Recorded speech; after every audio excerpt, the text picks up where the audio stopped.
Déjame ver. Sí, ¿verdad? Ya se está compartiendo. Bien. Bueno, ayer comenzamos entonces la temática del arte de la Mesopotamia. Les mostraba en el mapa cómo es o en qué parte del mundo es que estamos en este momento trabajando, donde vamos a comenzar a ver la cultura.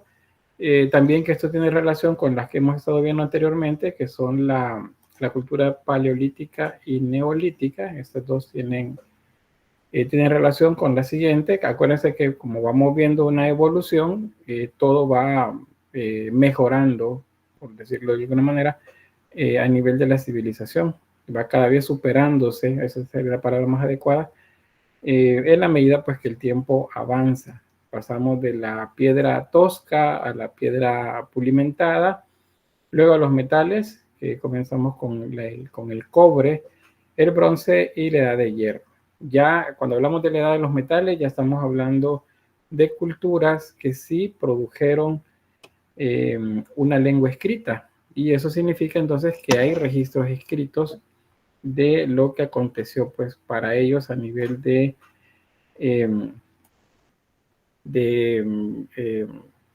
cosmovisión del mundo. Y la cosmovisión tiene que ver con el desarrollo del arte, así como también con los aspectos sociales.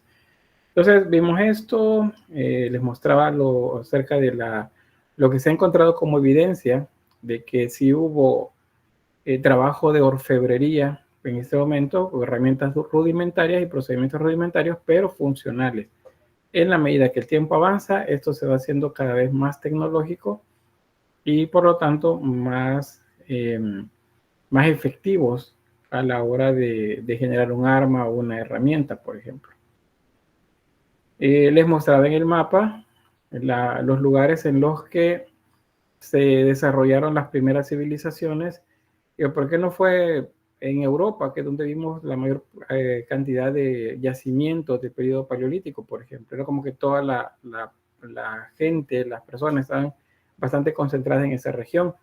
¿Por qué no se dio ahí este inicio de la cultura, sino que fue entre África y el Medio Oriente? Pues la respuesta es el cambio climático. Las condiciones de clima fueron las que hicieron que en algunos lugares fuera más favorable el desarrollo de las comunidades y en otros no. Y la otra es que geográficamente, también hablando, los ríos son muy importantes para el desarrollo. Necesitan una fuente de agua dulce y al mismo tiempo necesitan de una fuente de tierras fértiles cercanas a los ríos. Voy a darle ingreso a alguien por acá que me está solicitando agregarse. Bien, acuérdense que para entrar a la llamada sin problema debe hacerse a través de la ¿cómo se llama? De la cuenta institucional, ¿verdad? De la cuenta de correo institucional. Si no, pues siempre van a tener que solicitar, y no siempre lo voy a hacer porque estoy compartiendo, no veo las solicitudes, solo escucho el tono. Bien, hay algunas entonces: Egipto, Mesopotamia, India y China son las primeras que se desarrollan, potencialmente hablando, como grandes culturas. Un desarrollo bastante, de las revoluciones que hablamos del Neolítico, pues terminaron por dar unas civilizaciones muy desarrolladas en esas regiones. Nos interesa Mesopotamia, y de Mesopotamia veíamos un poco de la cronología. Comenzamos con los sumerios y finalizamos con los persas. Es decir, entre el 4000 a 3000 años antes de Cristo hasta más o menos el 300 antes de Cristo. Ese sería el periodo de tiempo en el que vamos a ver el desarrollo de la Mesopotamia. Después de esto vemos Egipto. No significa que Egipto fue después de las culturas mesopotámicas, sino que estaban a la par, una a la par de la otra. La que se desarrolla primero la escritura, según los registros que se han encontrado, son los sumerios. pero que es que muy poco tiempo después los egipcios también comienzan a hacerlo. Los sumerios desarrollan, por ejemplo, un lenguaje denominado cuneiforme y los egipcios desarrollan uno llamado jeroglífico. Entonces son dos maneras de representar pues la lengua. ¿Qué más? ¿Qué más? Bueno, lo que les mencionaba, la media luna de las tierras fértiles es el nombre de esta región y eso es porque se describe de manera, ¿cómo se dice?, imaginaria una luna entre las regiones de la Mesopotamia y Egipto y el delta del río Nilo. Acá ahí se genera una media luna. Por eso se le conoce a esta región la media luna de las tierras fértiles. ¿Alguna pregunta o en un gráfico, por ejemplo, les aparece en el examen un mapa y les dice ubique la media luna de las tierras fértiles? Pues entonces deben ubicarlo de esta manera. Los calendarios lunares son bien importantes para esas culturas y por eso aún a la fecha los países de la región árabe mantienen dentro de su simbología una media luna. Y si se han fijado, en el cristianismo católico, algunas imágenes tienen una media luna abajo de los pies, es decir, se están parando encima de una media luna. Algunas imágenes de la Virgen María, por ejemplo, están paradas encima de una media luna. Ahí hay dos interpretaciones. Una es la mujer de la que habla el Apocalipsis. Y aquí que vi una mujer con la luna bajo sus pies. Esa es una explicación. La segunda, y coincide justo con el momento cuando se comienza a usar en imaginería, en escultura en madera, es cuando los cristianos le ganan a los musulmanes en las guerras que tienen en esta región justamente. Acá hay unas guerras que se dan en esta región y otras que se dan en la península ibérica, en la actual España. Y los vencedores son los cristianos. Entonces una manera de representar que habían ganado fue poner la media luna, símbolo de los árabes y musulmanes, bajo los pies de una imagen cristiana católica. Y de esa manera pues decían ellos visualmente que habían ganado. Particularmente pues y etimológicamente Mesopotamia significa entre ríos. Ahí está la etimología. Mesos es entre y pótamos es río. Entonces, entre ríos, eso es. ¿Cuáles son los ríos? El Tigris, que es este, hacia el oriente, y hacia el occidente el Éufrates. Esos son los dos ríos importantes. Lo que se da en medio de ellos es a lo que le llamamos Mesopotamia. Ahora, dependiendo de las culturas, unas se desarrollan más hacia el sur, cerca del Golfo Pérsico, otras se desarrollan más en el norte, justamente en el territorio de a cubrir, digamos, la parte norte del territorio de la actual Irak. Otros se dan en la región de la Anatolia, donde actualmente tenemos Turquía. Otras se desarrollan un tanto más sobre la costa del mar Mediterráneo, donde actualmente tenemos Palestina y otros países de la región. Israel también está en esta zona. No solo es exactamente sobre los ríos, sino que depende de la época, si se van a mover más al norte y van a ir conquistando y anexando territorios. Sobre la estructura social, les decía, pues la división del trabajo, la estratificación que hacen de los dioses, le lleva también a estratificarse como una sociedad. Entonces tenemos en la parte más alta al rey, el patesi, que tiene una investidura, ¿cómo se diría?, divina. El rey es de origen divino, según lo que ellos se dicen de sí mismos y les cuentan a los demás. ¿Y por qué? Porque ellos afirman que los dioses se comunican con ellos. Algunos de ellos dicen que vienen, que son hijos o que descienden de los dioses venidos de la bóveda celeste. ¿Quiénes sustentan todo eso y generan las historias, las anécdotas, los cuentos que sustentan el poder de esa autoridad? Pues los sacerdotes o las sacerdotisas también, porque hay sacerdotes y sacerdotisas. El ejército, que es el que lo va a defender, y los grandes propietarios y comerciantes que se benefician pues de esa relación de poder en esta zona importante. esa estratificación social. Luego tenemos las personas libres, son una gran mayoría del grupo. Ahí tenemos campesinos, ganaderos, mercaderes y artesanos. Y bajo ellos los esclavos. ¿Cómo sabemos que habían esclavos? Pues porque está escrito, porque hay transacciones que quedaron escritas en las que se compran o se vendían personas. ¿Quiénes eran los esclavos? Pues pueblos con menor desarrollo cultural y que eran sometidos por los grupos más importantes.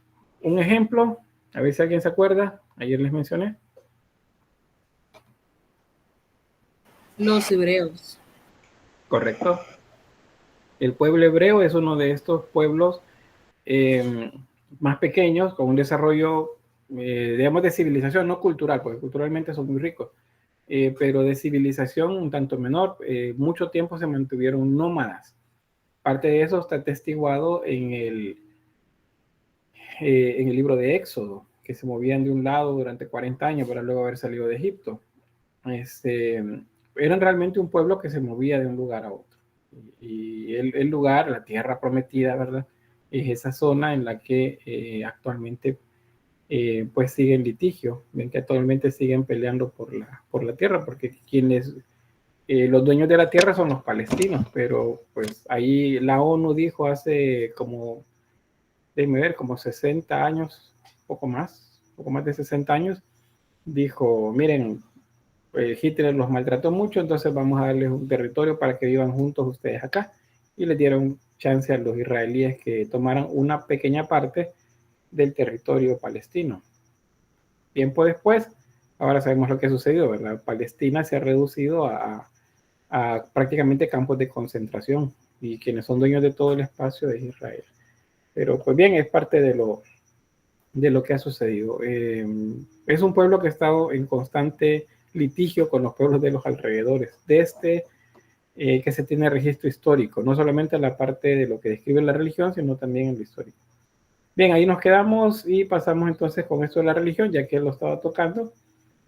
Vean, la religión que comienza con Mesopotamia y con Egipto, porque son dos pueblos que van paralelos, es más estructurada que la idea que se tenía solamente de las fuerzas de la naturaleza, que no entendían el trueno, la lluvia, el sol, el viento, no entendían el desierto, no entendían cómo era o qué era un río, porque el río pasaba por diferentes ciclos. Entonces lo explicaban, buscaban una explicación y le asignaban unas categorías divinas. Entonces eso ya es más estructurado acá. Significa que hay más teoría, hay más cuento, más historia alrededor de los dioses y las historias se van entrelazando unas con otras según sea la necesidad que se tenga. Entonces, se sabe de historias que pasaron algunos héroes y algunos dioses de ellos y a partir de eso pues se hacen como deducciones de cómo es que está estructurada la religión en Mesopotamia. La morfología de los seres divinos que ellos plantean es antropozoomórfica. Eso lo escriben de esa forma, antropozoomórfica. Se lo voy a colocar en el chat.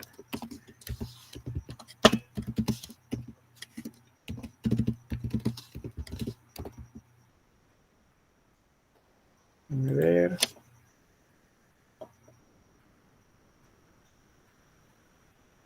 Creo que es esta. Antropozoomórfica. ¿Qué significa antropozoomórfica? Que tiene forma de ser humano y tiene forma de animal. Y los dos están mezclados en una sola. Si el ser que les estoy mostrando, por ejemplo acá, tiene alas, significa que es una mezcla de animal y de ser humano. Entonces decimos que es antropozoomórfico. ¿Qué significa que tenga alas? ¿Quién se acuerda?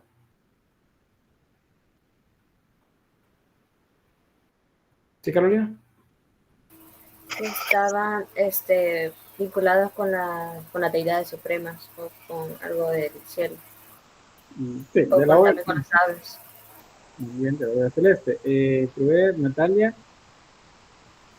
Tal vez que eran como vigilantes, porque se dice que o sea, yo pienso que como las aves estaban en el cielo, ellos veían más que las personas, sí, y también un nivel, de cierto nivel de superioridad. tiene lógica lo que menciona. Las aves vuelan, pueden ver las cosas desde un punto de vista superior, ¿verdad? A nivel de altura, ¿está bien? Karen y luego Stephanie. Creo que básicamente era demostrar de que es eso o la persona o el animal podía volar en su totalidad. Exacto, también eso es cierto. Quiero ver, Stephanie. También podría presentar de que eran mensajeros o guardianes, como dicen ahí en el chat. Sí, Nicole, Valerie decía que eran como mensajeros. Sí, de hecho se consideran como emisarios, como mensajeros. Ahora, la palabra mensajero ya en la práctica utilizada va a ser más posterior, pero sí se consideran emisarios venidos de la bóveda celeste a la tierra, pero así como como mensajero va a ser hasta más adelante. Nicole dice guardianes también, como guardianes de la bóveda celeste, y por eso tienen alas. Básicamente, pues eso es el significado. Vamos a ver luego algunas características de la religión según las culturas que vayamos viendo. No vamos a verlo todo de una sola vez acá. El primero de los periodos dentro, o las primeras culturas, digamos, dentro del área de Mesopotamia. Acuérdense que Mesopotamia es un área geográfica. Por eso cuando les decía, ¿a qué cultura pertenece una imagen? Y ustedes me dicen, Mesopotamia, me están respondiendo mal. Y luego me pueden reclamar, mire, pero es que está dentro del tema de Mesopotamia esa imagen. Sí, pero es que Mesopotamia es un área, es una región. Y si podemos hablar de culturas mesopotámicas, dentro de las culturas mesopotámicas hay un ordenamiento. Hay muchas grandes civilizaciones y otras también pequeñas. Entonces, la primera de estas son los sumerios. Los sumerios pues aparecen ya establecidos ya del año 3000 antes de Cristo al 2350 antes de Cristo, es decir, unos 8 siglos más o menos de desarrollo cultural.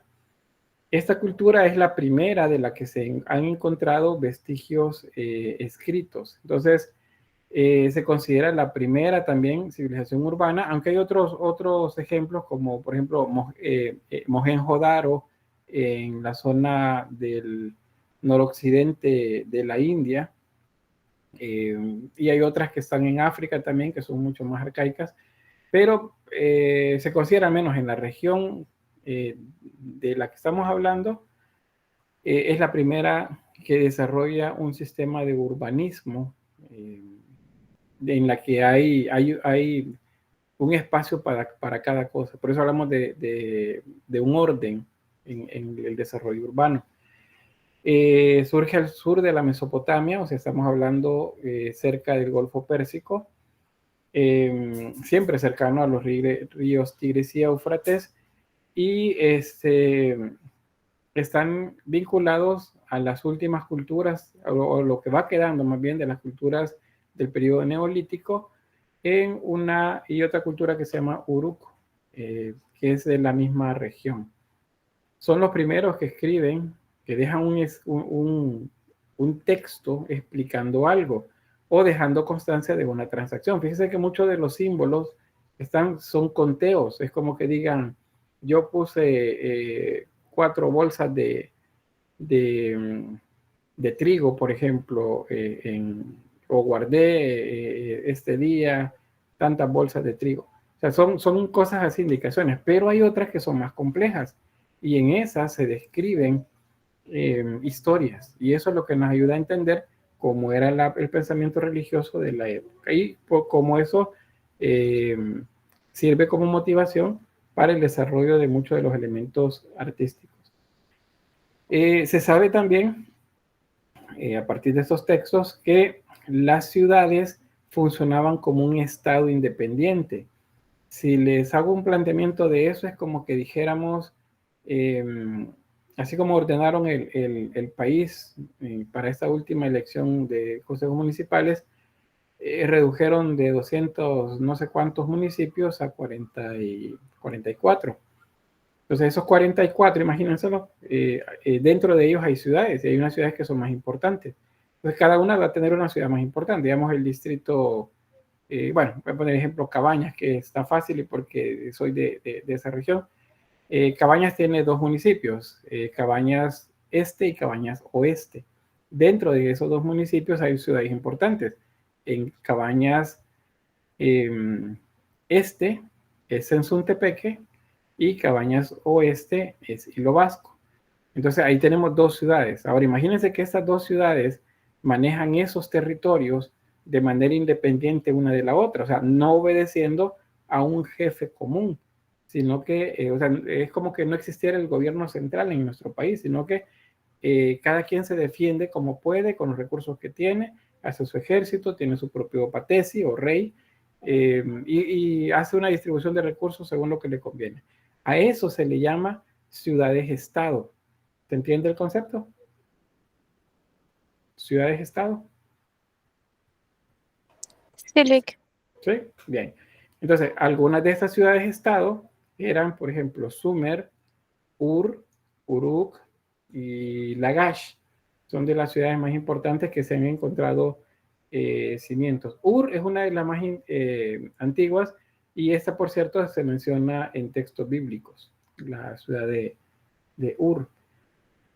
Bien, eran gobernadas por un patesi. Acuérdense, el nombre del rey, el título del rey es patesi y es un rey sacerdote, o sea, no solamente es el que gobierna en la parte civil, sino que también la parte religiosa. ¿Y por qué? Porque esos reyes se decían descendientes o emisarios de los dioses. Por eso se consideran reyes sacerdotes. Este rey, este patesi, este rey, tenía que ponerle atención a la justicia, a la religión y a las guerras. O sea, era el que estaba al frente del ejército, estaba al frente de la religión y al frente de la justicia o, como le llaman, el sistema de ordenamiento jurídico de la ciudad. Ese ordenamiento jurídico, aunque les pareciera que es una palabra como, o es una expresión más contemporánea, realmente ya existía en aquel momento. Mucho de lo que ahora conocemos como leyes que sirven para ordenar socialmente a un pueblo, tienen su origen en estas culturas. Desde aquí se comenzaba a organizar. Claro, tenían ciudades, necesitaban poner orden a la gente que estaba ahí, necesitaban controlar a la gente que era extranjera de esas ciudades-estado. Entonces, establecieron reglas, que son las primeras leyes que se conocen. ¿Qué más? Fueron derrotados a la larga por otra cultura llamada Acadia, que es la siguiente que vamos a ver. Entonces, sobre la escritura cuneiforme, aquí tienen dos ejemplos. Este es un texto. Vean, a esto se le llama cuneiforme. ¿Por qué se le llama de esa forma? Porque tiene forma de cuña. Vean cada una de las partes. Es como si fuera una cuña, como cuando le ponen una cuña a la puerta, que tiene forma como de un triángulo alargado. Esa es la forma que tiene. Entonces a esto se le llamó por eso cuneiforme. ¿Cómo se ve la escritura cuneiforme? Pues de esta forma. ¿Y en qué escribían? Escribían en tablas de barro. Hacían las tablas de barro y luego comenzaban a escribir según los símbolos que habían para cada cosa de las que estaban alrededor. Esas primeras escrituras son ideomórficas y eso significa que no vamos a ver letras, sílabas o palabras, digamos, sueltas. Son símbolos que representan algo, por eso se llaman ideomórficos. Los jeroglíficos son más o menos igual. No son palabras, no son letras, sino que se entienden como palabras solas o como un grupo de palabras juntas. Entonces, así es como funciona la escritura cuneiforme. ¿Por qué se ve de esta forma? Porque resulta que no todas están completas. Esta, por ejemplo, la tablilla era de este tamaño. Vean, hay faltantes. Esto se quebró y se desintegró y pues no se pudo recuperar. Se han encontrado en toda la región de Mesopotamia alrededor de unas 25,000 tablillas datadas en diferentes momentos. Puede ser Sumeria, Acadia, Babilonia, Hitita, por ejemplo, Asiria o Persa también. Son de diferentes épocas, pero es una cantidad bastante grande. Se han encontrado lugares en los que habían apiladas muchas tablillas. Ese sería el equivalente para nosotros de una biblioteca.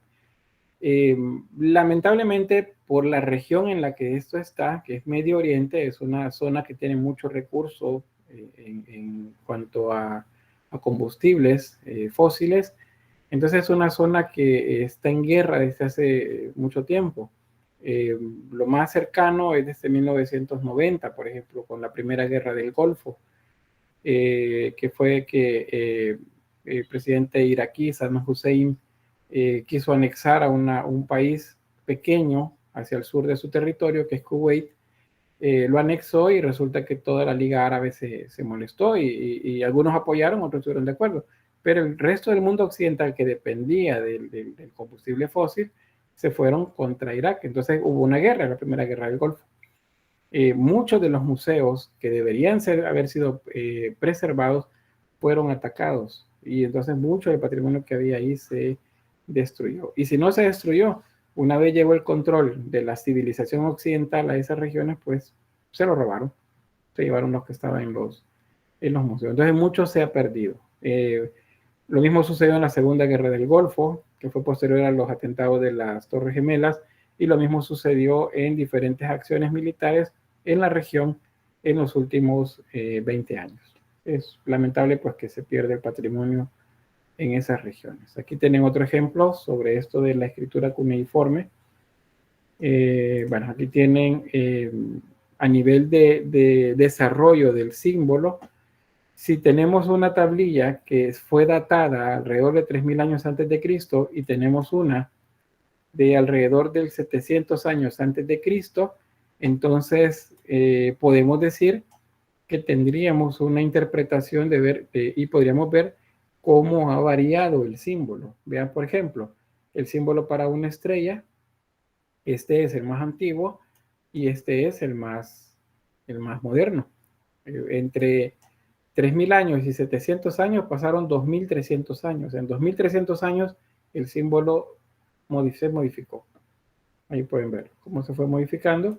Y esta es la más, digamos, organizada y la más estructurada de todas la escritura cuneiforme, que es como les muestro en esta tablilla.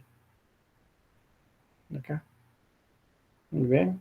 Todas tienen forma de cuña y dependiendo del orden, significan algo. El valor fonético y el significado. Es complicado hablar de valor fonético, o sea, cómo sonaban estas lenguas, porque son lenguas muertas. Bien, aquí este diagrama les muestra cómo se hacía. Con una cuña, un trocito de madera, pues se iba haciendo la escritura. Aquí tienen la forma. Parece fácil, ¿verdad? Pero pues seguramente era muy, muy complicado. O más bien, con la práctica ellos lo hacían fácil. Para nosotros, digamos, sería muy, muy complicado si lo intentáramos hacer. ¿Alguna pregunta sobre la escritura cuneiforme? ¿O comentario? ¿Aporte? ¿Sí, Mónica? Podemos decir que es, como usted mencionaba, un tipo de jeroglífico y se nota más cómo fue evolucionando el trazo de solo ser una línea totalmente recta a ya ponerle un poco de estructura y que así no es el inicio, podríamos decir, de la escritura moderna. Porque Sí. así como usted mencionaba que puede ser complicado para alguien empezar a hacer pues un jeroglífico o una letra cuneiforme, es al igual que cuando nosotros aprendemos a escribir por primera vez. Se nos complica bastante y con la práctica pues ya se termina de perfeccionar. Y me imagino que al igual que esto, por eso es de que en varias representaciones se ve distinto. Así como nosotros tenemos una tipografía diferente, me imagino de que ellos también tenían una manera diferente, ya sea en la precisión, la presión o el tipo de barro que usaban para tallarlo. Sí, correcto. Solo hago una corrección en lo que mencionaba y es que estos no son jeroglíficos. El término es cuneiforme. No lo podemos llamar jeroglífico porque el jeroglífico es diferente, pero sí cuneiforme, ese es el nombre propio. Y pues sí, requería de una técnica muy avanzada seguramente el poder dominar todo esto y poder escribir, tal cual lo hacemos nosotros ahora, ya después de tantos años de escribir, ¿verdad? Usted ponga a un niño pequeñito a que intente aprender los primeros trazos y le cuesta. Entonces, es complejo. Acá dice Nicole, lo que la escritura antigua se mira complicada, dice, pero me imagino que antes tenían un buen pulso, correcto, era... bueno, fíjense que no es que antes, o sea, esta gente tenía el ars, acuérdense, el ars es la habilidad, el arte, el saber hacer, y no les temblaba la mano seguramente como nosotros. Entonces sí tenían eso que llamamos pulso para poder escribir, y probablemente para ellos era solamente ir moviendo el palito en diferente posición para ir generando los caracteres cuneiformes. Adriana dice, el cuneiforme ya no llega a ocupar en estos, no se llega a ocupar en estos años, solo es patrimonio ya. Sí, correcto, es solo patrimonio. Sin embargo, dado que se puede leer, hay quienes lo logran leer, lo logran aprender, lo pueden enseñar también. Pueden enseñar un sistema básico de escritura cuneiforme, pero pues ya no tiene un valor, no se considera una lengua viva porque no hay quienes la hablen, y quienes lo manejan es en términos académicos, no porque sea algo cultural. Bien, vamos a avanzar. Sobre la religión de los sumerios, fíjense que esto aquí comienza a ponerse interesante porque comienzan a surgir algunas cosas que sabemos o que creíamos que sabíamos. Los sumerios son los primeros en dejar constancia de cómo ven ellos el mundo, cómo ven el universo. Del periodo paleolítico y del neolítico solo podemos inferirlo, o sea, solo podemos hacer cálculos, podemos hacer interpretaciones, pero eso ya decían las cosas, ya las escribían, y a partir de las imágenes también que dejaban, eso se complementa y entonces se entiende mucho, mucho mejor. Entonces, los sumerios imaginaron el universo como una cúpula. ¿Se acuerdan la esfera que les decía? La bóveda celeste es la parte cóncava, y las aguas interiores es la parte convexa. Entonces, esas dos cosas juntas forman el universo. No es el mundo, no es el planeta Tierra, no. Es el universo, porque para ellos la Tierra, el lugar donde habitaban, era plana. Era completamente plana. Y bueno, estaba rodeada por el agua primordial, el agua salada. Después, abajo estaba los mares interiores que ya les mencionaba. A eso se le denomina inframundo, o sea que está abajo del mundo. El mundo presente es acá donde estamos. Abajo de nosotros se llama inframundo. No podemos decir en este momento de ninguna manera infierno. El infierno no existe como tal. Lo conocemos en este momento. El infierno es algo que va a surgir con el aparecimiento de una cultura nueva que es la cristiana, pero para eso faltan más de 2000 años. Todavía, desde el punto de vista en el que estamos acá. Luego, bueno, lo que les mencionaba, mejor se lo explico con el diagrama que ya conocemos. Aquí están los seres que para ellos simbolizaban eso que existía. El cielo era An, la tierra era Ki, el océano era Apsu, y el inframundo era Kur o Irkala. Los hijos del cielo y los hijos de la tierra es a los que se le llama Anunnakis. Si han escuchado ese término ya antes, que lo ocupan bastante en estos pseudo programas de ¿cómo se llama? De extraterrestres. Ocupan bastante ese término, el de Anunnakis. Pues los Anunnakis, según la tradición de la religión, en la religión sumeria, son los hijos de An y de la tierra, que sería aquí. Eso se llama cosmovisión, acuérdense, es cómo ven el mundo.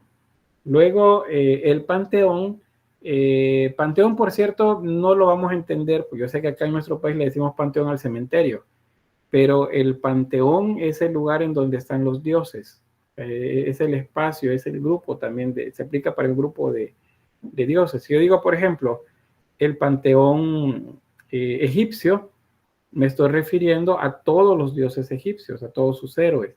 Si digo el panteón griego, me estoy refiriendo a todos los dioses y a todas las historias relativas a héroes o dioses griegos. Lo mismo puedo decir el panteón romano, que es básicamente el mismo que el griego, solo con algunas variantes. Si digo el panteón cristiano, entonces me estoy refiriendo a ese Dios único. En algunas variantes de la religión pues hablan de Dios Padre, Dios Hijo, Dios Espíritu Santo, y toda una cantidad bastante grande de personajes especiales a lo que se les llama santos. Entonces eso es un panteón, un conjunto de dioses. Entonces, las divinidades sumerias eran las llamadas Anuna, eran descendientes de An, acuérdense, los hijos que les mencionaba. Entre ellos Enil, por ejemplo, Inanna. Inanna es la misma Ishtar, es la que veíamos cuando hablábamos de la primera creación de las personas, de los seres humanos en la mitología o en la creencia judeocristiana. Es la primera mujer. Y luego habían los jueces del inframundo, conocidos como los Anunnakis, los descendientes de An y de Ki. Ahora, acuérdense que les he mencionado también, estas culturas son duales, eso significa que lo bueno y lo malo están a la par, se complementan, no están separados. No uno supera al otro, no, están a la par. Eso se le llama dualidad. El bien está a la par del mal, la noche está a la par del día, el binomio hombre-mujer también lo manejan ellos de esa forma, como algo que debe estar junto, no puede estar separado. Entonces, en ese sentido, habrán algunos dioses buenos y habrán algunos otros dioses que no se representan los aspectos positivos, pero no por eso podemos decir que son como, digamos, del todo malos, sino que gobiernan todo aquello que corresponde al mal. Pero no los vamos a derrotar, no los vamos a destruir, según la concepción sumeria, sino que los vamos a tener pues al mismo nivel que los dioses que gobiernan las cosas positivas. Y ya van a ver algunos de ellos por acá.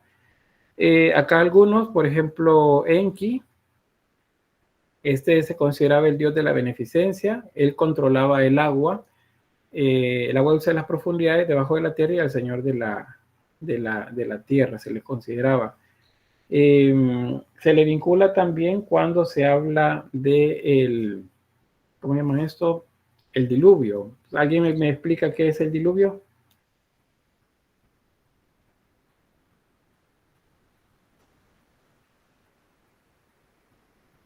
¿No? Sí, Natalia y luego Stephanie. Según la Biblia, o qué es lo que entendemos por diluvio. Ambas cosas.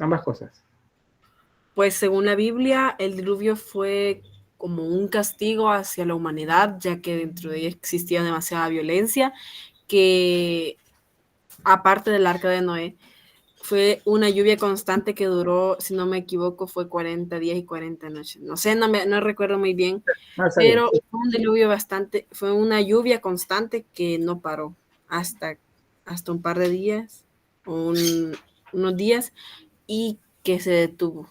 Y después de un tiempo bajó, y supuestamente según la creencia cristiana, que Dios limpió la tierra de la maldad. Muy bien, está bien. ¿Qué más tengo ahí? Stephanie. Perdón, Stephanie Betsaida. Según lo que dice mi compañera de la Biblia, que fue un diluvio de 40 días, 40 noches, que según la religión, se dio para eliminar la maldad, la mayoría de maldad. Y por eso se crea el arca de Noé, que a Noé le avisaron, que le avisó Dios que iba a haber un diluvio, que salvara a los animales, a toda clase de animales, y a los que no quería, que los dejara, los soltara, los dejara ahí que se murieran. Entonces, ese fue un diluvio según la Biblia, y según lo que yo comprendo, un diluvio es como una tormenta que dura por varios días. Muy bien. Sí, está bien. Gracias. Luego tengo Stephanie Giselle. Según lo que yo entiendo, bueno, en la Biblia habla de que fue un diluvio para castigar a la humanidad porque no estaban siguiendo los pasos de Dios, pero también se habla en la mitología griega como un diluvio que Zeus mandó para castigar a los humanos por haber aceptado el fuego de Prometeo. Y para mí un diluvio es precisamente eso, como una lluvia que dura bastantes días. Muy bien, gracias. Ahí nos movió a una cultura en otro lugar, a esta, y eso es bueno, porque a eso quería llevar la pregunta con la que le lleva. Estamos bien, pero nos faltan todavía aquí Ricardo y Mónica. Y luego el chat.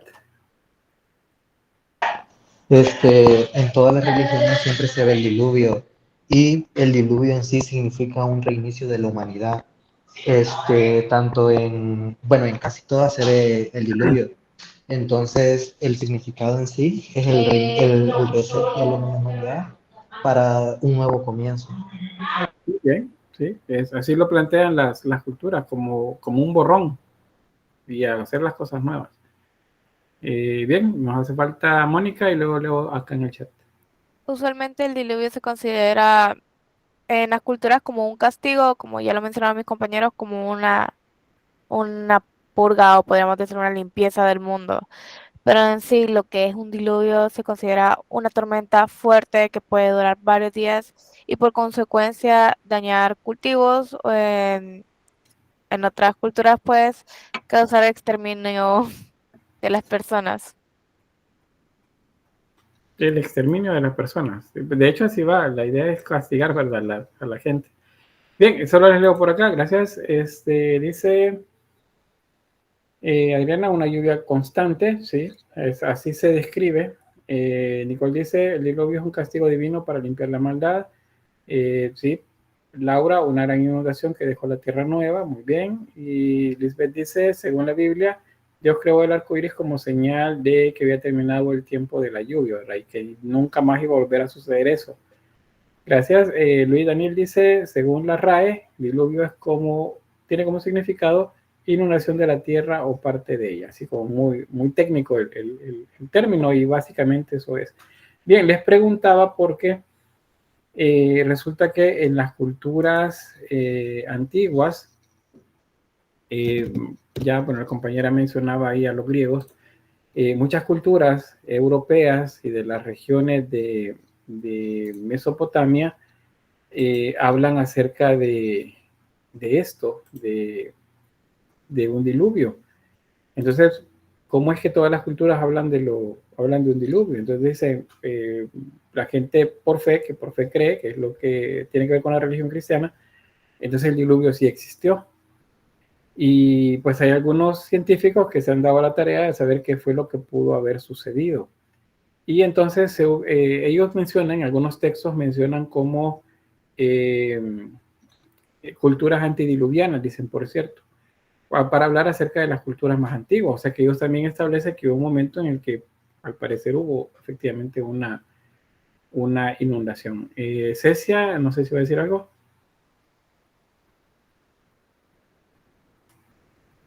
¿No? Bueno, si no hay en el chat, esperamos. Bueno, no sé si los demás tienen problemas para escucharme. En mi caso todo claro, Lick. Muy bien, sí, porque estoy verificando acá y estoy bien. Pero déjenme ver algo por acá.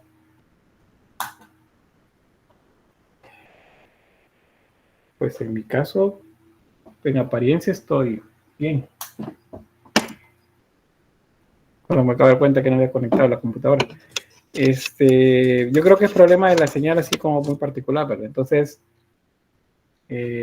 todo claro ahorita dice, muy bien. Pues estamos bien. Debe ser un problema entonces ahí con la señal. Esperemos que se arregle. Bien, les decía entonces que les preguntaba por qué este personaje que observan ahí, Enki, es uno de los que se asocian con el diluvio, pero en la cultura sumeria. Y aquí les estamos viendo la primera cultura que escribió algo, ¿verdad? Bueno, pero les decía lo de llegar a Enki. Lo que se cree que pasó, lo que se supone pasó, no hablando de religión, no hablando de leyendas, es que en el proceso del deshielo de la última glaciación, en algunas zonas se generó una represa. O sea, el agua se estancó. ¿Y cuál agua? El agua de los glaciales, de las montañas nevadas que se comenzó a derretir. Se fue derritiendo y fue generando, se fue estancando porque había como un dique o algo que impedía que el agua siguiera corriendo. Hasta que hubo un momento, luego probablemente de periodos de lluvia, que el dique se rompió y entonces toda la región se inundó. Hubieron inundaciones masivas en diferentes lugares. Y eso explicaría la razón por qué muchas culturas hablan de un diluvio, aunque no necesariamente las culturas hayan tenido un contacto directo, cronológicamente hablando, aunque geográficamente parece que están cerca, cronológicamente no.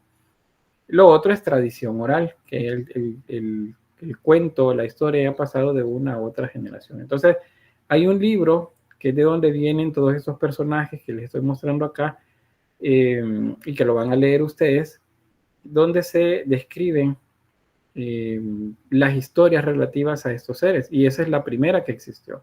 Entonces, todas las demás culturas tomaron referencia de esta primera cultura que lo escribió. Eso significaría entonces que el diluvio del que habla la Biblia es una interpretación de algo que describieron primero los sumerios en su momento. Es la primera inundación en la que se habla, porque los hebreos pues son de siglos después de este momento. Pero no les adelanto mucho porque si no sería como darles spoilers del libro que tienen que leer. Bien, otra divinidad es Enlil, el dios del viento. Si se fijan, si hablamos de dios del viento, este tiene alas. En el caso de Enki, eso que brota acá de la espalda es un río con peces, porque es la divinidad del agua. Esta es la divinidad del viento. Significa que si tiene que ver con el viento, tiene que ver con el aire y por lo tanto la bóveda celeste. Entonces hay que ponerle alas. ¿Y cuántas alas tiene? Tiene 4. Si tiene 2, vuela y vuela rápido. Imagínense si tiene 4, vuela más rápido. Significa que hay más poder. Entonces la cantidad de símbolos que se le agregan implican también la cantidad de poder que se supone tiene. Otro de los personajes, en este caso una divinidad femenina, es Namu, que sería la representación de la diosa madre, y ella se le representa amamantando a un bebé. Estas representaciones también las encontramos en el Neolítico, y previas a estas son las estatuillas paleolíticas, ¿se acuerdan? Las llamadas Venus paleolíticas. Después fueron las diosas madres del Neolítico y se mantienen todavía a estas fechas. Otra vez, así como que entrando en conflicto con los programas que transmiten en los canales, se supone, de historia, estos personajes, estas que son representaciones geometrizadas, estilizadas de una divinidad, de un ser humano con atributos animales, dicen, no, es que estos son reptilianos. Y otra vez viene Giorgio y dice extraterrestres, porque es la explicación más sencilla de esto, pero no es una representación femenina. Y fíjense que si fuese, me dicen, no, pero es que tiene cara de serpiente. Fíjense que si tiene cara de serpiente, para las culturas antiguas está vinculado a la fertilidad. ¿Y por qué? Porque la serpiente es una representación del agua. ¿Y dónde está la relación? Bueno, ustedes si ven, se suben a una montaña y ven un río en la parte llano, en el llano, abajo de la zona alta en la que están, ustedes van a ver que el río se mueve como si fuese una serpiente. Entonces, por eso la serpiente la vinculan con el agua, y para nada es algo malo, es por el contrario, algo muy bueno para estas culturas. Alguien me escribió por acá, donde hay agua hay vida. Muy bien, Mónica, es muy bueno ese razonamiento. Eso pues es lo que sucede. Por eso es que hay representaciones así, nada que ver con cosas extraordinarias. Acá otra más, Inanna, Ishtar, son algunos de los nombres que van a tener según algunas culturas, en algunos dialectos surgidos en la región. Es la misma, se piensa, es la misma Lilibet de la que hablan las historias judeocristianas cuando se habla de la primera mujer. Entonces, en el caso de ella, la representación, si se fijan, primero tiene espadas en la espalda. Eso es porque es una diosa vinculada también a la guerra. Tiene alas, significa que vuela. Está vinculada a los elementos del cielo, de la bóveda celeste, no del cielo. Hay un felino en este caso a los pies de ella. Los felinos y los búhos están vinculados con ella. Eso significa que es una divinidad nocturna. Y bueno, acá en la imagen ella está dominando a un león. El dominio de la naturaleza se representa siempre como que están matando, atacando o atrapando a un león. ¿Qué más? ¿Qué más? Bueno, Utu, este es el dios del sol. En las representaciones de él, pues aparece sentado en un trono y hay un disco solar como una estrella con rayos que salen de ella, representado al frente. Acá vamos otra vez a las cosas que debemos entender técnicamente y desaprender algunas cosas. Nos han enseñado o nos han pretendido enseñar a partir de informaciones no necesariamente científicas que en estas imágenes, si este personaje es 2 veces, 3 veces más grande que estos que están acá, significa que este era un gigante. Y si les digo, este es el dios y estos son los humanos, entonces dicen, pues con razón, los dioses son gigantes. Los dioses eran gigantes. No, eso no significa que era un gigante. La lectura que se hace de esta iconografía es que los personajes, mientras más grandes son, se revisten de una importancia mayor. O sea, mientras más grande, es más importante. Normalmente en una guerra, por ejemplo, si va el rey a la guerra, porque acuérdense que los reyes pues gobernaban los ejércitos, los patesi. Si un patesi va a la guerra, se le va a representar siempre que está ganando. Y a sus enemigos los van a representar pequeños, porque la grandeza es la de el rey, y por eso se hace grande. No significa, le repito, que sean gigantes. Es simplemente algo que se llama convencionalismo. Es una manera de representar a la gente importante. Luego tenemos a Nannar. Este es el dios de la luna. Era vinculado a la ciudad de Ur. Y acá en la representación de él igual se presenta en un trono con una luna creciente. Acá. Si se fijan, acá hay escritura también en un lado. Este es cuneiforme.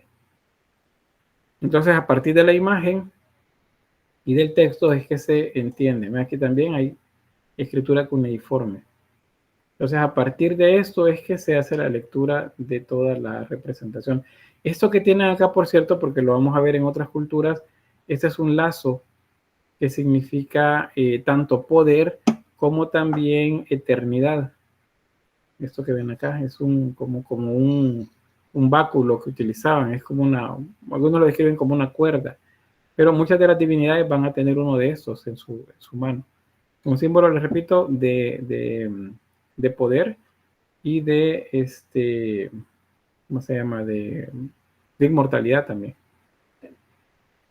Bien, preguntas acá. Estas divinidades, por cierto, van a seguir siendo veneradas o adoradas por las siguientes culturas. Siempre van a aparecer, van a enriquecerse agregando otras más, algunas variantes, otros atributos a lo mejor diferentes, pero los dioses son los mismos, porque acuérdense que la cultura general, la cultura mesopotámica, es una sola, pero dentro de ella se desarrollaron las culturas o los periodos ya particulares. Todos correspondían a la misma religión. Bien, ¿qué más decir a nivel de sociedad? Pues que es una civilización agraria. El trigo, la cebada, son algunos de los cultivos que realizaban. Las plantas oleaginosas. Oleaginoso significa que se pueden extraer aceites de ellos. Por ejemplo, el olivo y otras plantas más también. Pero el olivo, por ejemplo, es una de se llama oleaginosas. Las tierras pues pertenecían tenían un propietario, pero esos propietarios se las prestaban, por así decirlo, a otras personas que no tenían propiedades, a eso se les llamaban colonos, y ellos las cultivaban y le daban un tributo a la persona que se los daba.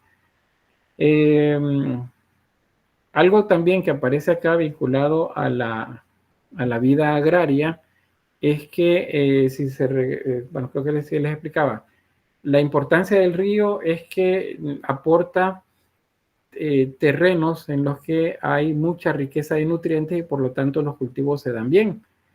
En estas zonas no llueve mucho. Puede que pasen temporadas y no hay ni una sola gota de lluvia. Y dice, bueno, entonces, ¿cómo es que podían cultivar ahí? Resulta que el río subía de cauce, aumentaba varios metros en ambas rivieras, y cuando el río bajaba de nivel, significaba que en la zona de donde venían los ríos tributarios, o los orígenes, digamos, del río, había pasado la temporada lluviosa. Entonces el río comenzaba otra vez a adelgazarse, a hacerse más angosto, y lo que quedaba a los lados era una tierra rica de nutrientes, porque los ríos arrastran todos los nutrientes que van encontrando, hojas secas, hojas podridas, muchos minerales también los van arrastrando y los depositan en estos lugares. Pero ¿qué resulta?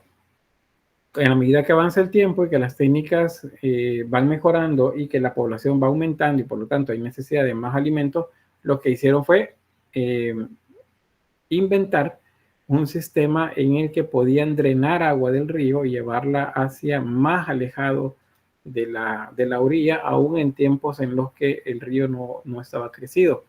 Esa pues es la invención prácticamente de los sistemas de regadío, y eso les permite ampliar todavía más las zonas de cultivo. Una ciudad, como se han encontrado los ejemplos, Urs, Lagash y otras más, pues se podía observar, como lo ven acá, una zona residencial, como lo ven aquí, en la que se desarrollaba la vida cotidiana, otra zona en la que se desarrollaba la pesca, los cultivos también, y una zona vinculada a la divinidad. Y ahí lo que se construía era un templo en esa zona. Los templos son amurallados, se han encontrado vestigios de murallas alrededor. ¿Por qué? Porque resulta que es una zona en la que vive la gente más importante, el patesi, la familia del patesi, los sacerdotes, el ejército, los jefes del ejército viven en esta región. Entonces, esas zonas, entonces, deben estar protegidos. Bien, ahí, en cuanto a los edificios, el edificio más imponente y el que se preservan, pues, una estructura mucho más grande, es el templo religioso. El templo religioso se llama Sigurat, así como aparece acá. Sigurat.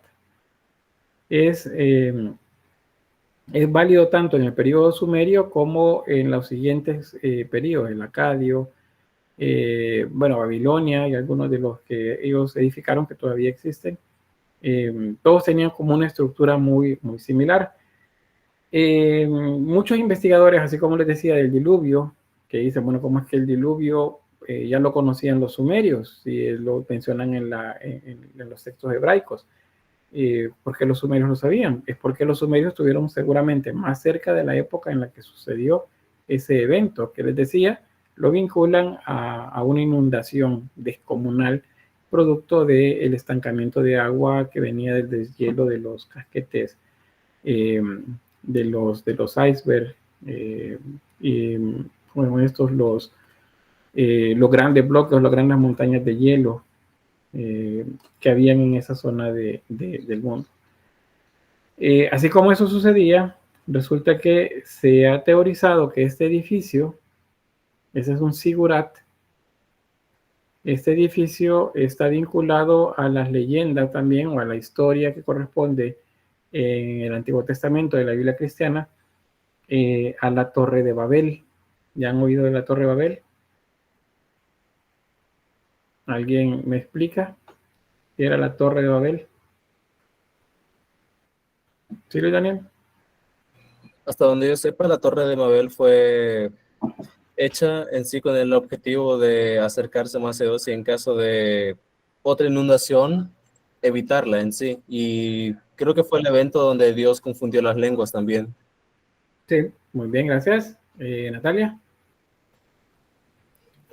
Según yo sé, la Torre de Babel fue construida, no sé si por pueblos, no sé qué pueblo lo construyó, pero la cosa es que la Torre de Babel, según la Biblia, fue construida para acercarse más a Dios, para tratar para llegar al cielo, y al final, según la Biblia, dice que Dios castigó a los hombres enviando diferentes lenguas, o no lenguas, sino que confusión entre sí, y así dando origen a las diferentes lenguas, para que ellos no se pudieran comunicar entre sí y no se entendieran. Muy bien, ¿y qué pasaba si no se entendían?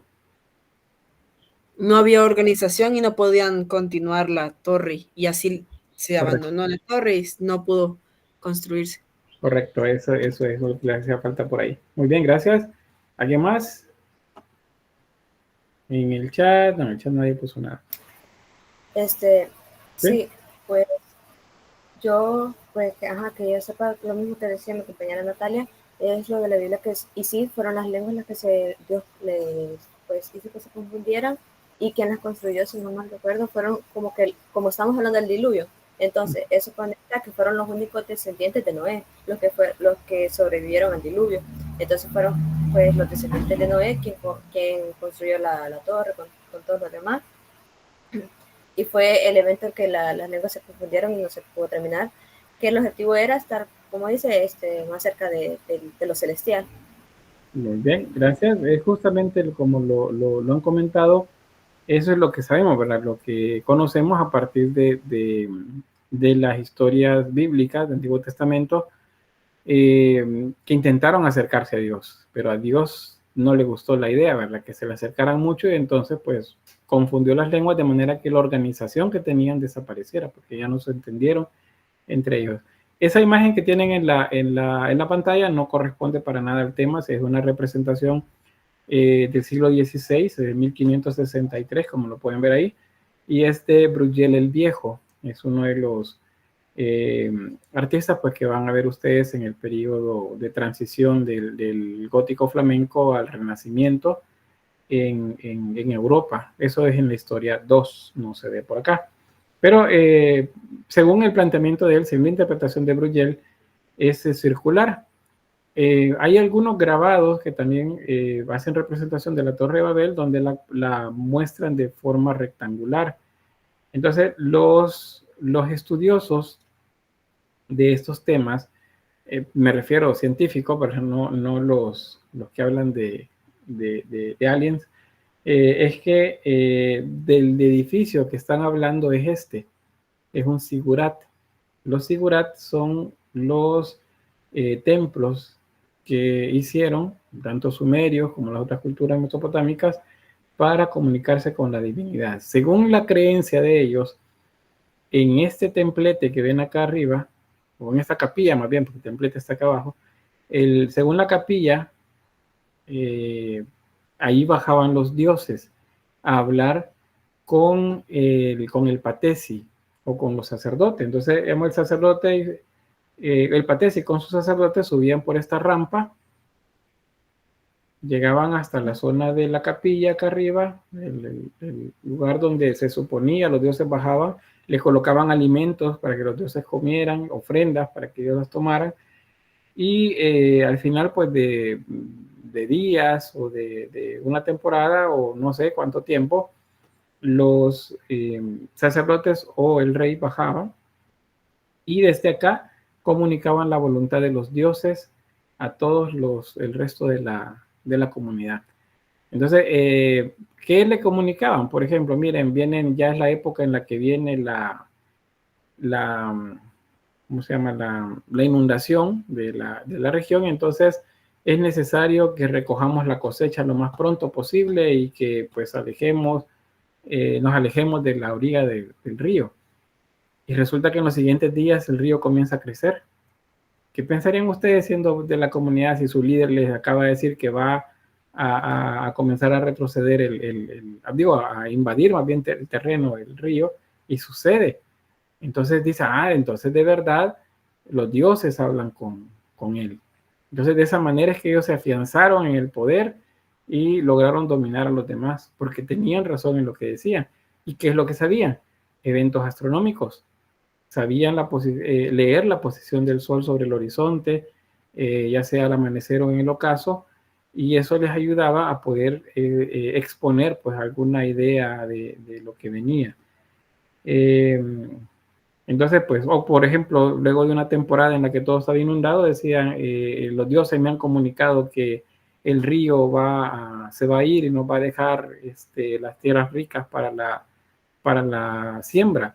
Y resulta que el río comenzaba a drenarse y se hacía más angosto y efectivamente quedaban terrenos alrededor listos para cultivarse. Entonces, de esa manera es que se afianzan en el poder todos ellos. Acá está la estructura. Si se fijan, en este aparecen unas plantas representadas acá. Especialmente en los sigurat de Babilonia, se piensa que estos tenían jardines en las zonas altas. Y porque dicen, bueno, no llovía, pero ¿cómo es que si no llovía? Porque las estructuras tienen drenaje para que el agua salga. Entonces es porque llovía. Bueno, no, porque no hay evidencia de que lloviera. Entonces, de alguna manera había agua que drenaba. Y he encontrado vestigios de algunas zonas en las que pudieron estar cultivadas. Sin embargo, no es algo concluyente en cuanto a los estudios hasta la fecha. Pero más adelante vamos a hablar de los jardines colgantes de Babilonia. Seguramente ya lo escucharon, ¿verdad? Los jardines colgantes de Babilonia. Se refiere a estas estructuras que estaban en la zona alta de los edificios. Bien, preguntas sobre los siguratos, sobre lo hablado hasta este momento.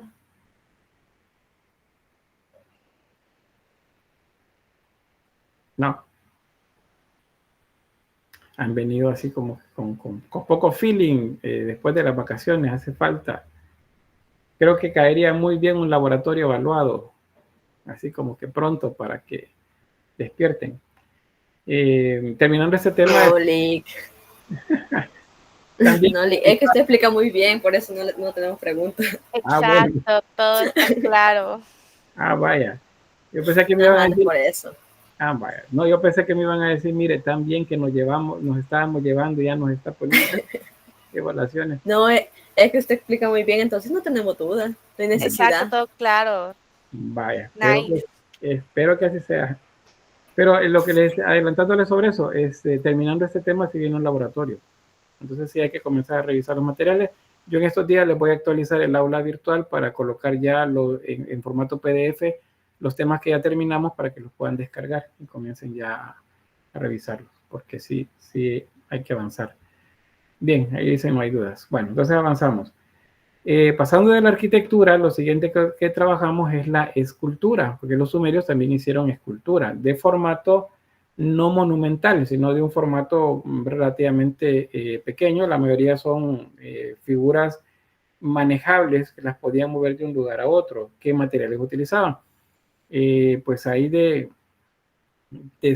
algunos hechos en cerámica hasta otros hechos en piedra.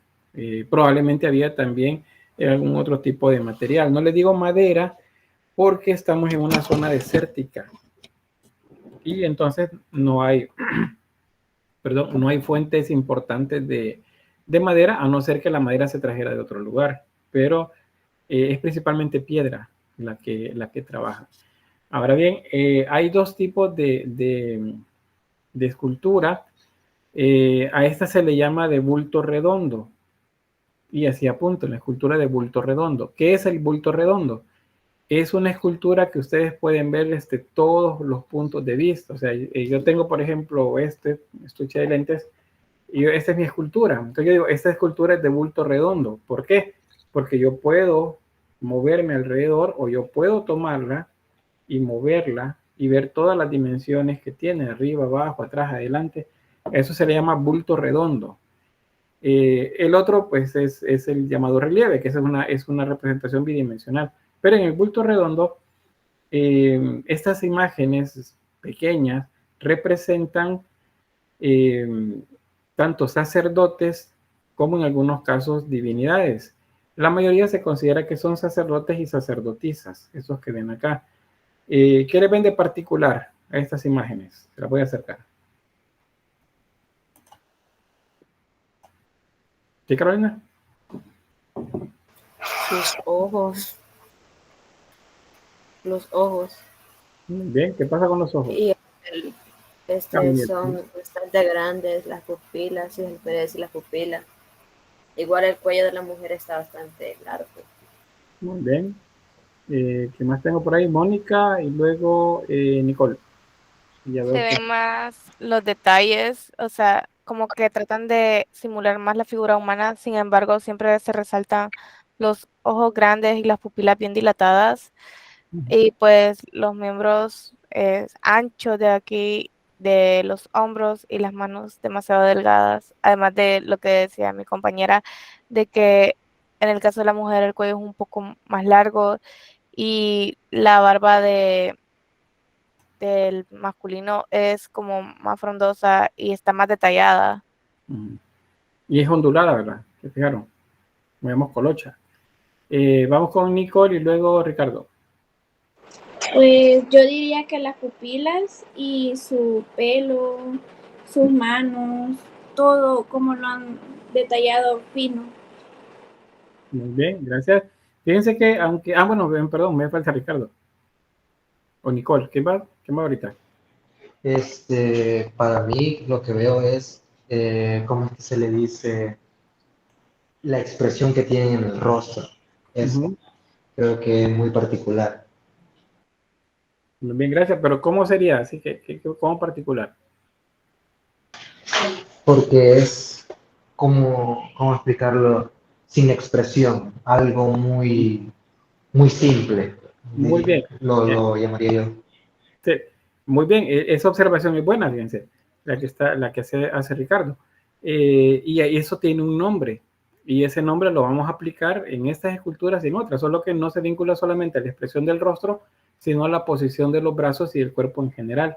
A eso se le llama hieratismo. El cuerpo, decimos, está hierático. Se lo voy a escribir ahí en el chat. Perdón si ven los dedos así, pero es que la cámara está en el teclado, entonces por eso es que hago esto. Hierático es el término que se aplica cuando hablamos de una escultura o una imagen carente de expresión. No decimos está seria o está triste, no decimos es una expresión hierática, o sea, no muestra ningún sentimiento ni nada. Lo de los ojos, bueno, los ojos aquí me dice, Laura dice, los ojos de referencia saben, es referente a que saben más cosas, pregunta, ven más que los demás. Eso es una de las respuestas. Los ojos son grandes porque de esa manera ven más. ¿Y qué es lo que ven ellos? Si estamos hablando que representan sacerdotes y representan sacerdotisas.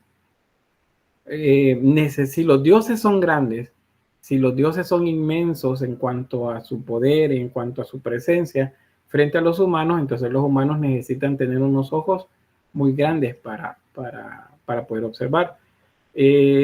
Pareciera que es así como muy listo, ¿no? Pero así de fácil la respuesta. Es que en esta cultura las cosas son como más sencillas. Ellos son bien prácticos en cuanto a lo que plantean. Si tengo ojos grandes, entonces voy a poder ver más. Si tengo más brazos, entonces voy a poder hacer más cosas. Si tengo muchos ojos, entonces puedo ver más también. Entonces, así es como se representan ellos. Entonces, esas dos cosas, lo hierático es la falta de expresión y la posición de los brazos. Vean que es como muy posada. Esto se llama, por cierto, vean el personaje acá, el sacerdote, tiene la mano puesta hacia el frente y lleva algo. Está llevando una ofrenda. Es un oferente. En el caso de la sacerdotisa, también lleva algo en las manos, vean. Está llevando una ofrenda. Entonces, por eso se considera que son sacerdotes. Tengo con la mano levantada a Ricardo y Carolina. No. Sí. No. ¿Sí? Sí. Ajá. ¿Quién va a decir algo? Porque todavía veo las manos levantadas ahí. ¿Ricardo? No. Sí, no, había dejado la mano levantada. Ah, ok. ¿Carolina? Sí, licenciado. Le quería pues una como duda. En este caso, como es sacerdotisa, en este caso no a la figura femenina no hacen su uso tan relativo como lo era para los que daban el entendimiento de la fertilidad. En este caso no solo es para la fertilidad, ¿verdad? Exacto. Sí. Ya hay o sea, se diferencian aquellas vinculadas a la fertilidad y otras vinculadas a otros aspectos votivos de la religión. Por eso ex voto, dice acá, son las ofrendas que se llevan como para pedir algo. Entonces, esos no son referidos a la fertilidad. Cuando sea de la fertilidad, lo relativo a lo sexual se va a mostrar. Esa es la diferencia. Algo, ya me acordé, cuando me mencionaba lo del cuello, el cuello alargado y grueso, y en el caso del hombre la barba gruesa y el pelo, si se fijan, es ancho hacia los hombros. Eso tiene que ver con que, pues, en el proceso de técnica de construcción, los dejan gruesos porque es una manera de que las piezas sean más sólidas. Entonces, que la barba sea así, que el pelo sea de esa forma, sirve para sostener mejor la cabeza. Va a faltar todavía mucho tiempo para que la técnica se domine y los cuellos pasen a ser ya más delgados y naturales. Aquí hay muchas más imágenes de las que hemos estado hablando. Y esta palabra es la que les mencionaba, creo que hace un momento, los llamados convencionalismos. Un convencionalismo es una manera de nombrar algo común, o sea, digamos, es la manera de nombrarlo. Frontalidad y hieratismo. Solo les había hablado del hieratismo. Hieratismo significa que no hay ninguna expresión. Frontalidad significa que están todos viendo hacia el frente, no hay nadie que esté viendo hacia un lado, todos ven hacia el frente. Brazos adosados significa que están pegados al cuerpo, vean, todos tienen los brazos pegados a su cuerpo. Ojos grandes con incrustaciones, eso no lo mencioné en lo anterior, pero los ojos se ahuecaban y luego se ponían otras piezas de otro material, podría ser conchas, esta nácar se llama, el material que lleva adentro, y sobre eso se colocaban otras piedras de colores u otros materiales oscuros para generar la forma del ojo. Y las piernas también están adosadas. ¿Qué significa piernas adosadas? Que las piernas están pegadas a un fondo. ¿Vean? Todas están pegadas a un fondo.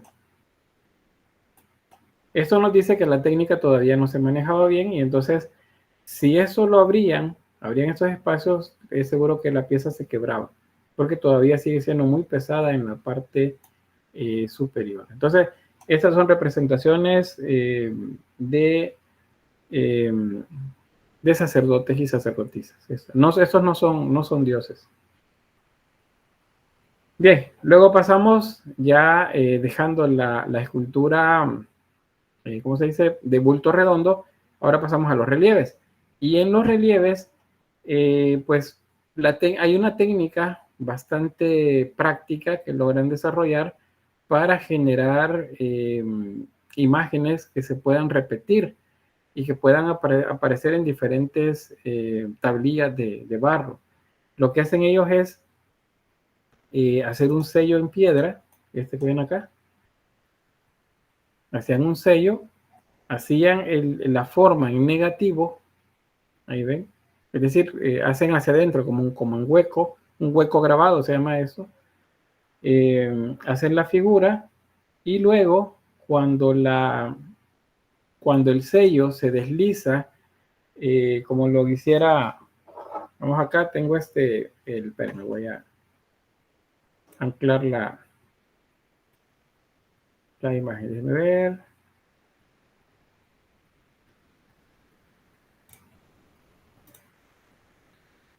Sí, creo que me ven ahora mejor, ¿verdad? Imaginémonos que esto es un sello. Entonces, el dibujo o la forma está en todo alrededor. Acá. Entonces, luego se tiene la plancha de barro, voy a ocupar el celular. Se tiene la plancha de barro, se pone el sello y luego se desliza, haciendo presión. Entonces, cuando se termina, se levanta el sello y lo que me queda acá es esta imagen que ustedes observan aquí. Eso es lo que queda. Entonces, los sellos es una manera práctica de poder resolver la técnica pues del relieve. Hay otros relieves un tanto más complejos, más amplios, en tablillas mucho más grandes, con más elementos, pero pues este es uno de los más populares.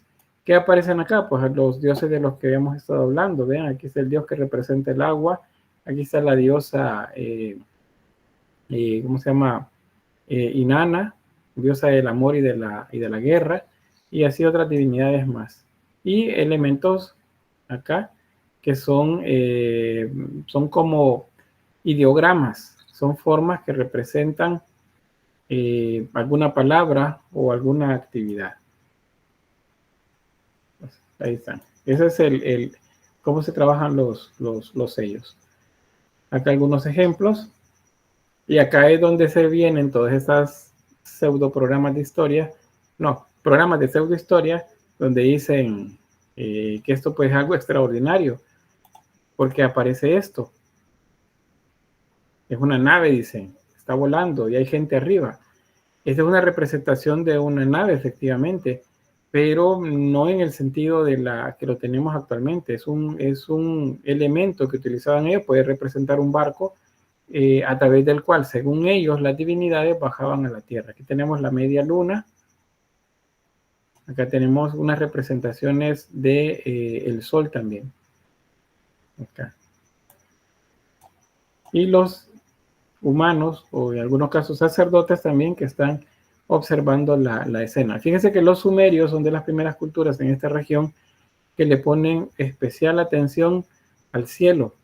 Observan mucho el cielo, tienen una capacidad de observación y pueden ver entonces algunas imágenes que comienzan a asociar a elementos de la Tierra, y es ahí como van apareciendo las que llamamos constelaciones.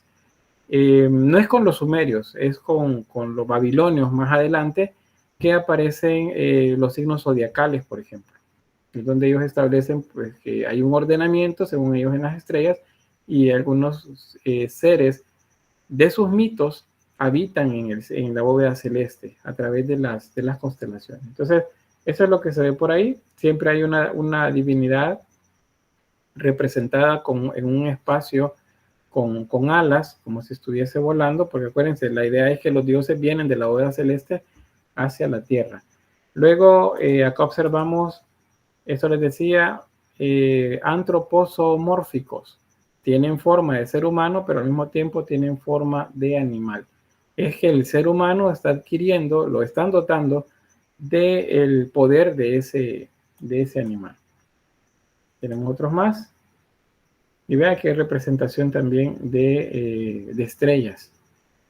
Esta la repiten bastante y van a encontrar mucha información ustedes ahí donde dicen, es que ya ellos sabían que había un sistema solar y que todo lo demás. Y no es época todavía de que eso se supiera.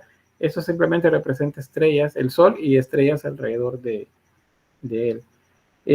Otro elemento también es que tienen cuernos. ¿Que tienen cuernos qué significa? ¿Qué nos han enseñado cuando tienen cuernos? ¿Sí, Natalia? Pues que tenían una relación con la agricultura y que eran pueblos agrícolas. Sí, esa sería la respuesta la que sabemos ahora a nivel técnico, ¿verdad? Pero antes, seguramente ustedes cada vez que veían algo con cuernos decían que era el diablo, ¿verdad? O que era algo malo. ¿Y Azucena? No, eso es lo que acaba de decir, de que antes nos decían como que si tenían cuernos era algo diabólico o Satanás o algo así. Eso es justamente. Pero no puede ser posible, no digo que no existe el mal, pero no, esa representación no existe todavía, porque estamos más o menos entre el 3000 y el 2000 antes de Cristo. Y esas representaciones del mal con cuernos corresponde más o menos a 1000 años después de Cristo. O sea, hay una distancia de 3000 años entre estos personajes con cuernos y la representación del diablo como lo conocemos. Entonces, por eso no tienen nada que ver. No tiene nada que ver. Si tiene cuernos significa, como bien lo decía Natalia, está vinculado a las representaciones de las divinidades, perdón, de los elementos de la cotidianidad de ellos, que son los animales de cornamenta. Otros más, pueden ilustrar. ¿Sí, Natalia? No, perdón, se me activa. Muy bien. Ishtar, ya les mencionaba, es la representación de la diosa del amor y de la guerra. Si hablamos de la diosa del amor, entonces tiene que ver también con las representaciones de la fertilidad, con lo vinculado a la tierra y lo que la tierra nos da. Se le representa con alas, ya les decía, eso significa que tiene que ver con las divinidades vinculadas al aire. Eso, o sea, se mueve de la bóveda celeste hacia donde estamos nosotros en el mundo. Hay cuentos, hay historias donde la protagonista es Inanna y en otros casos, o Ishtar, perdón, y en otros casos está vinculada a otros mitos. En la historia que van a leer, pues ahí aparece ella como parte, y solo la mencionan y bueno, tiene un par de acciones por ahí, pero hay otras historias sumerias donde ella es la protagonista también. Entonces, se le representaba de esta forma, con armas en la espalda y con alas. En otras solamente con alas. Y con garras, por cierto, garras de ave rapaz, porque se le vincula también a los búhos. Ya se acuerdan la imagen que veíamos en las primeras clases, que es esta. Ahí tenemos los felinos y los búhos, son animales nocturnos. Y luego ella tiene alas por acá. Vean de nuevo en las manos, símbolo de eternidad y símbolo de poder. Eso como lazo que tiene. Y en la cabeza, una corona con cuernos. Mientras más cuernos, más importante. Eso que ven ahí son como niveles, son grupos de cuernos. Tiene 6 cuernos en el tocado sobre la cabeza. Bien, en este caso ahí está la descripción para que la tengan por si queda un poquito de duda y un poco de términos técnicos también. La cuerda acá se le vincula como símbolo de la justicia también, porque acuérdense que es diosa de la guerra. Entonces la descripción les queda por acá, una descripción corta, por si pues hay alguna duda. Bien, con eso cerramos lo que se refiere a la escultura y pasamos a la pintura.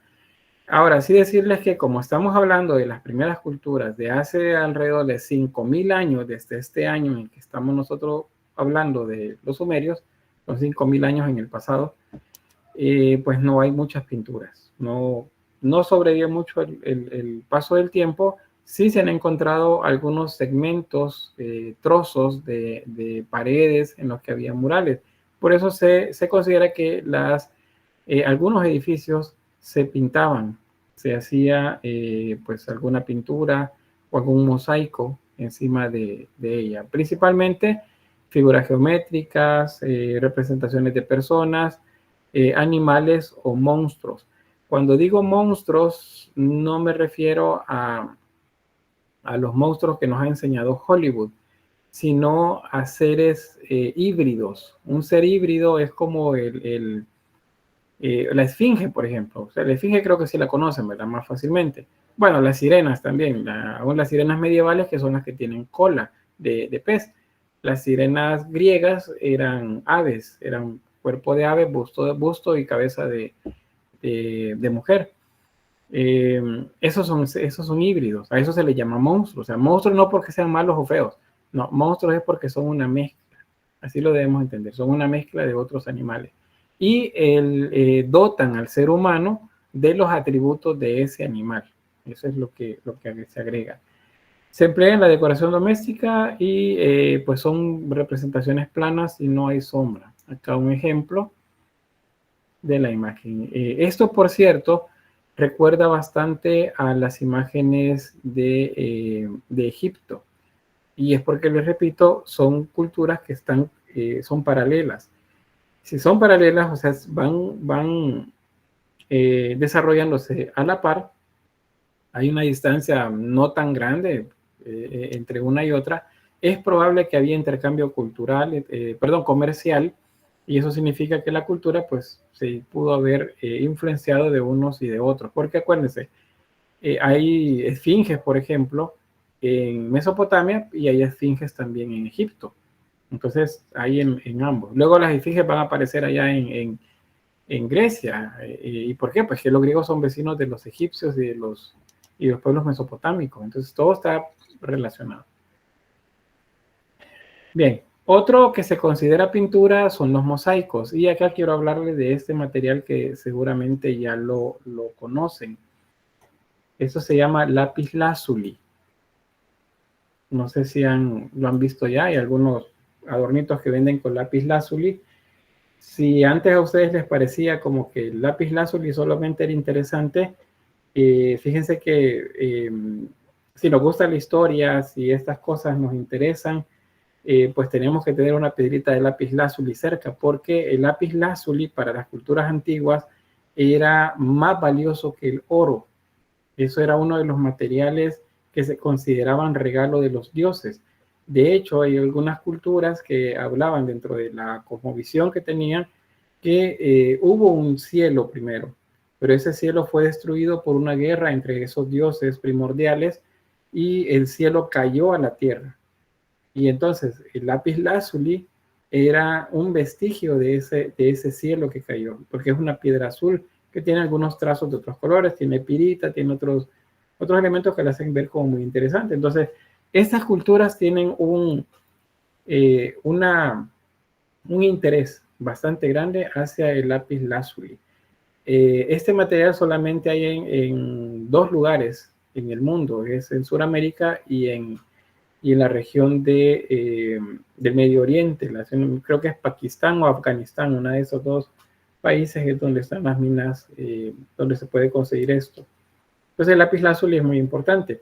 ¿Qué encontramos con el lapislázuli? Resulta que ellos hicieron una imagen, algo llamado estandarte. Se llama el estandarte de Ur. Ur, acuérdense que es una ciudad. ¿Y qué es lo que representa? Pues representa una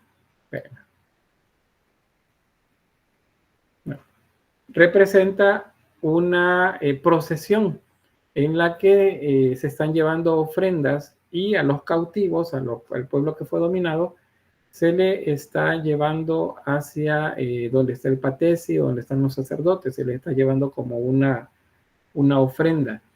Y en este material es una estructura que fue adornada encima con lapislázuli y concha. El material se llama nácar. ¿Han visto las conchas estas grandes en la playa? Cuando las encuentran, ustedes ven la parte de dentro y tiene un tonos que le llamamos tornasolados, que cambia de colores. En general se ve blanco, pero tiene como los colores iridiscentes, así como el arco iris.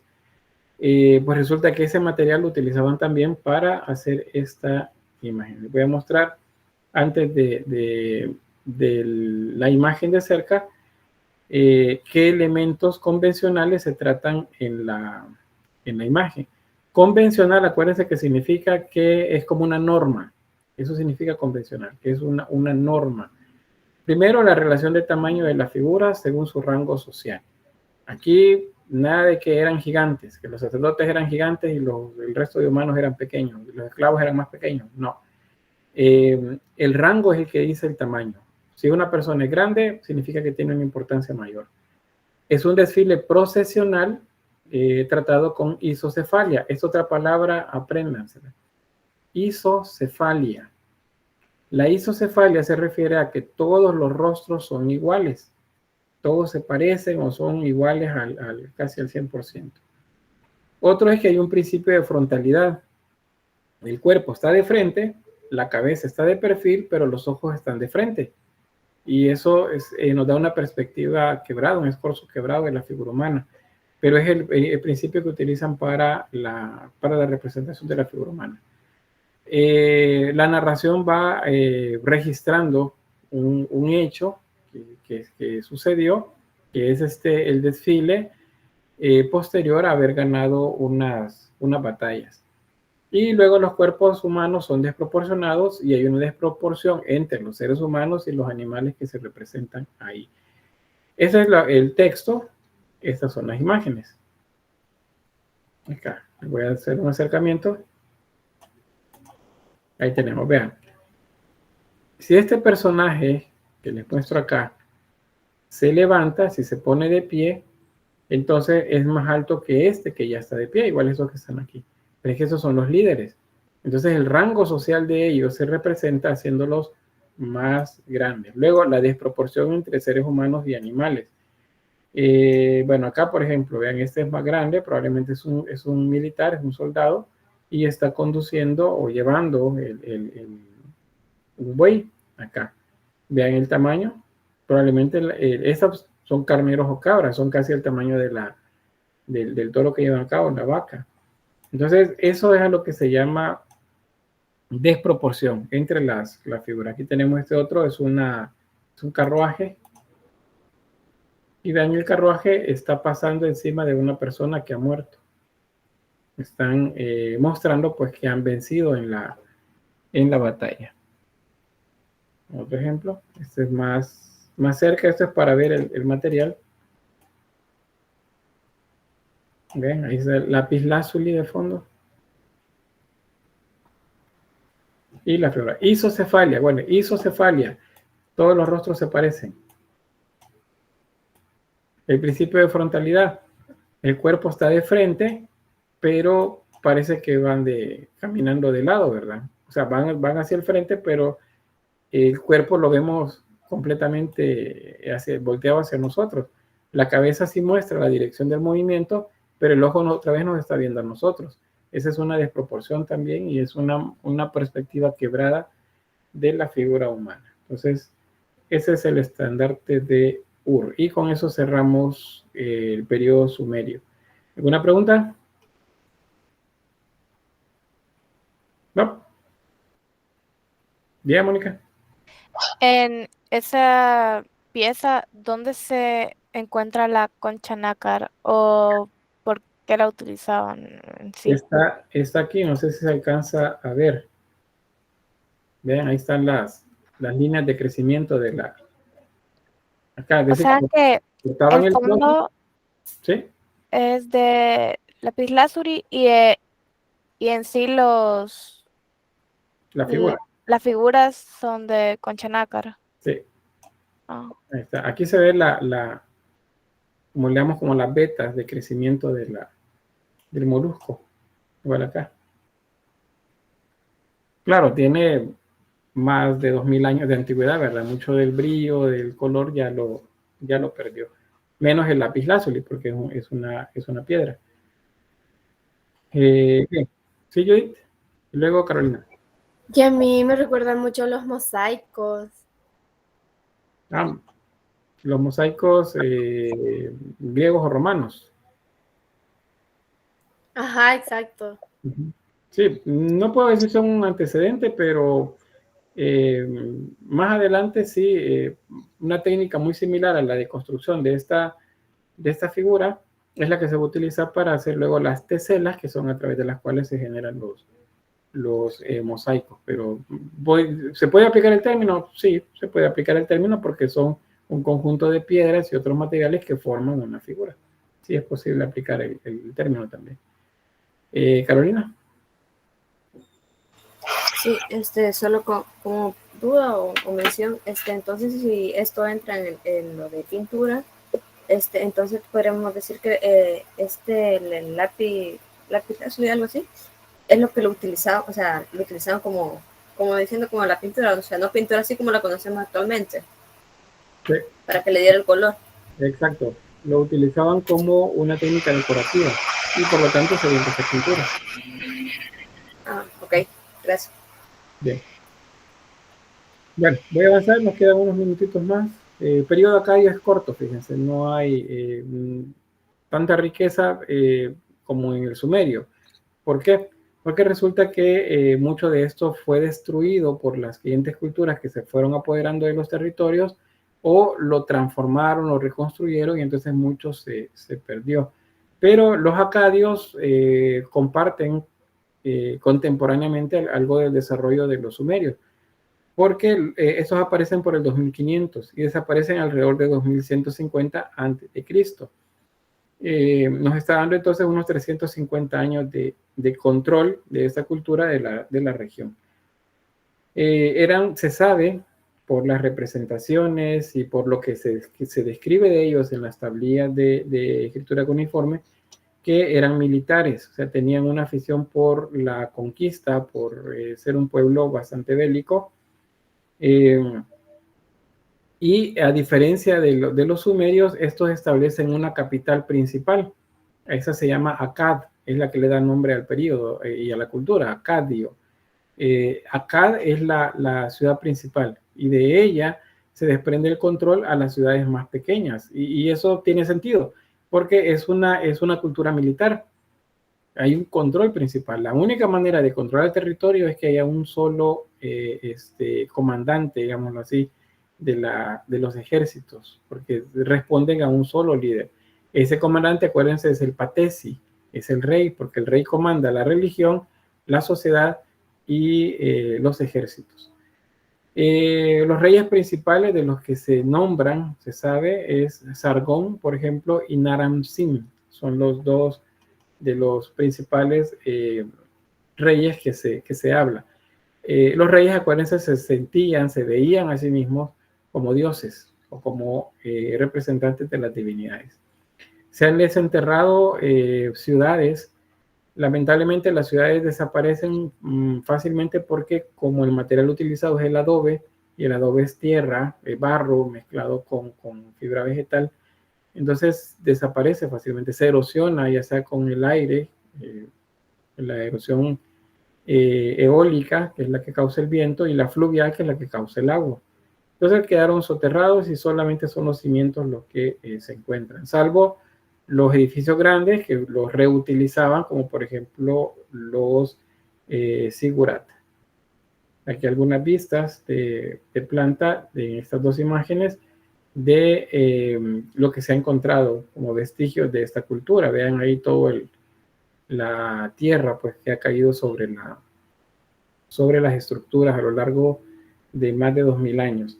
Y esto que ven acá son sistemas de regadío.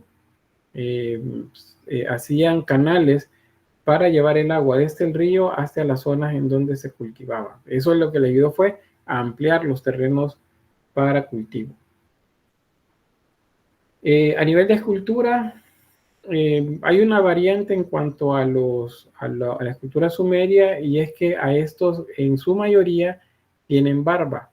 Tienen una barba y tienen un tipo de nariz particular.